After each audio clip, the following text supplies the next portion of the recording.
Good evening, ladies and gentlemen, and welcome to this evening's Open Curtain session. My name is Aria Umezawa. I am one of the young artists here at the San Francisco Opera. And this evening with me, we have Jimmy Marchezo. He's a part of our staging staff and one of the ADs, assistant directors on this production. Hi, everybody. Good evening. We are here today to walk you through the set change that you are seeing on stage. If you have any burning questions about the production, please feel free to interact with us directly by sending tweets to hashtag Open Curtain. That's hashtag OPENCURTAIN, and we'll make sure that we get those questions answered. But I thought I'd start us off this evening by asking Jimmy to explain to us a little bit about this production. This is sort of an SFO favorite. Absolutely. And it's actually quite visually distinct, so maybe we can start talking about sort of the aesthetic of this production, Jimmy. Sure. So this production is designed by the famed artist David Hockney, who we just celebrated the other night. Yes, applause. This is his 80th birthday this year. So this is a co-production with the Lyric Opera of Chicago. It first premiered in 1992 in Chicago. And all of the costumes were built here at our shop in San Francisco, as well as the sets, and it premiered here in 1993. And this is the 5th time that we've seen it on the War Memorial stage. It really employs a lot of David Hockney's the things that he was known for in his art. So we have really saturated primary colors combined with geometric shapes, really breaking all of the rules about scale and perspective. He was really a renegade. Excellent. We have our first question from Shannon at Shani1Love. How do they change the bulbs in the giant chandelier above the opera? So we have a house electrician. His name is Mr. John Boatwright, and he gets on up there and he changes them all by hand, I believe. Oh my goodness. Yeah. I am afraid of heights, so that would definitely not be an option for me. Actually, this is a great question. Joanna Lauren asks, is it pronounced Turandot or Turandot or Turandot? That is up for debate, and you'll get a different answer depending on who you ask. On this stage, we have heard both Turandot and Turandot. Tonight, we are going with Turandot. Excellent. Yeah, that's one of the many great opera debates that rages on through the century. Indeed. Excellent. So, Jimmy, tell us a little bit about this production. How many people did we see on stage this evening, and how many people backstage are required to put this show on? Great question. So this is one of our biggest shows that we produce here at the San Francisco Opera. So for example, right now we have 57 IATSE crew members from IATSE Local 16. Nice shout out. Yeah, applause. So that's 57 people to change the set and work on stage, plus 167 artists on stage, 73 artists in the pit, not including stage managers, wigs and makeup, wardrobe staff. So it takes several hundred people to produce this show for you each night, at least 300 people. It's a lot of folks. Quite an undertaking. We have a question from Daniel Ransom. Do you rebuild the Hockney sets and costumes for each new staging? Right, that's a great question. So this is the 25th anniversary of this production, and with the David Hockney Foundation, we just did a fabulous refurbishment of this set. So this is the original set that first premiered in 1992 in Chicago. And, you know, just like anything, things over time, they need a little love, they need a little refurbishment. So this had a big refurbishment this year. And as far as costumes, you know, depending on the needs of the artists and the people in the show, things are built for people sometimes, but there are some pieces that are original to the production from 1992.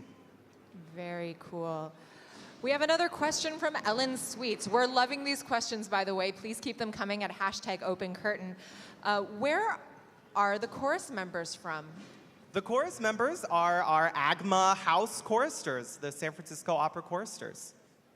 Oh, we have a question. Oh, and the children, I should say, are the San Francisco boys and girls choruses. Excellent. Yeah, a great applause for our children's courses and our course in general. They're wonderful. Megan Lehman asks, love the suit. Where'd you get it? Thank you very much. It's a Ted Baker suit. Thanks, Ted Baker. Excellent. Great. We have a question from Melinda V. McLean at RevGirl. How many cameras for Opera Vision, and where are they? You know, that is a really good question, and I actually don't know the answer to that. Maybe somebody could find out for us. But the cameras are positioned all over the house, and the idea is that the artists, they're placed in such a way that they do not inhibit the artists at all. The artists don't know that they're there, and we try to keep them as subtly placed as possible. But I actually don't know how many we have. That's a good question. Oh my goodness. We stumped Jimmy. Good job, guys. Okay, so a question from Cirrus Wood? Yes. Whose choreography is more challenging, more tightly mapped, the performers or the stage crew? You know, that's a very good question. As you can see, this set change is enormous. A lot of moving pieces, a lot of people engaging in a lot of really heavy lifting, a lot of heavy pieces flying in and out on the rail. This stage is a live construction zone, as you can see. So, you know, it might be the crew. The crew might have a more difficult job. Excellent. We have another question from Boli das Trevas. How many people on stage tonight? Question mark. I believe 167 on stage. Very, very cool. This is... So as we can see right here, let me just point out the grips are setting down the bottom of the zigzag ramp, as we call it. It's this enormous compound rake that you'll see in Act 2, Scene 2, after we leave Ping, Pang, and Pong.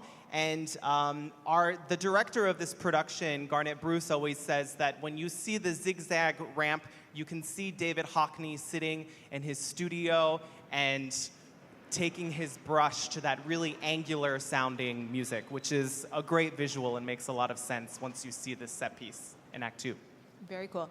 I have sort of like a personal question. I think my favorite sort of stage magic on stage is when they're sharpening the axe at the beginning and the sparks fly out. So how do you get an illusion like that on stage? It's very simple, and I love that people always are so intrigued by how we do that because it's very simple. There's just a man holding a flint. It's not very exciting, I should say.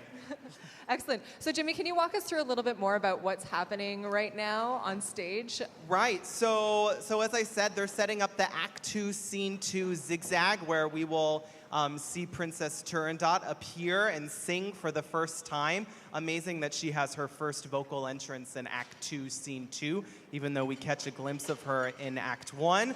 They're setting up some lights also because there will be a scrim in Act 2, Scene 1. I think you can kind of see the top of it where Mr. Hockney really plays with perspective there. Two different kinds of flat pieces existing side by side in different perspectives. So that's going to fly in. The chorus will be singing upstage of the scrim, and there'll be a nice magical moment where we bleed through a couple times. We see Ping, Pang, and Pong singing... Ping singing about his house, tutto cinto di bamboo, surrounded by bamboo, and we see a little house that glows. So that's how we achieve that with these lights right here, which will then be struck before Act 2, Scene 2. Very cool. We have another question for you, Jimmy. Megan W. Fitzgerald asks, where do you store the sets for all of the different productions?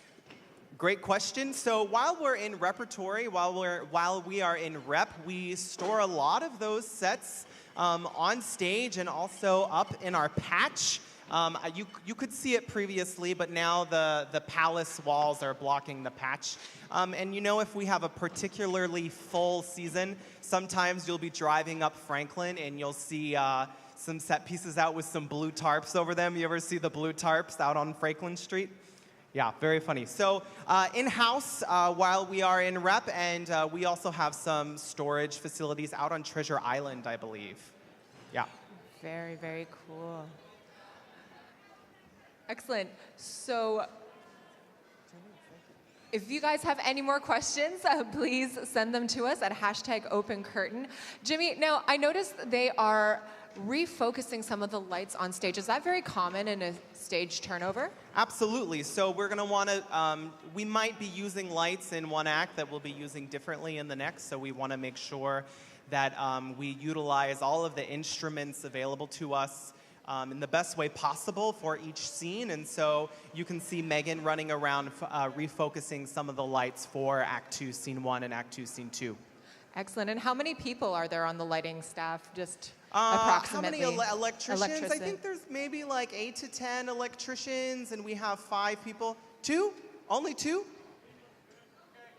20. Double, Whoa. She said. So around 20 electricians, IATSE electricians working on stage, and then we have 3 people on our lighting staff, the San Francisco Opera lighting staff at the moment. Very cool.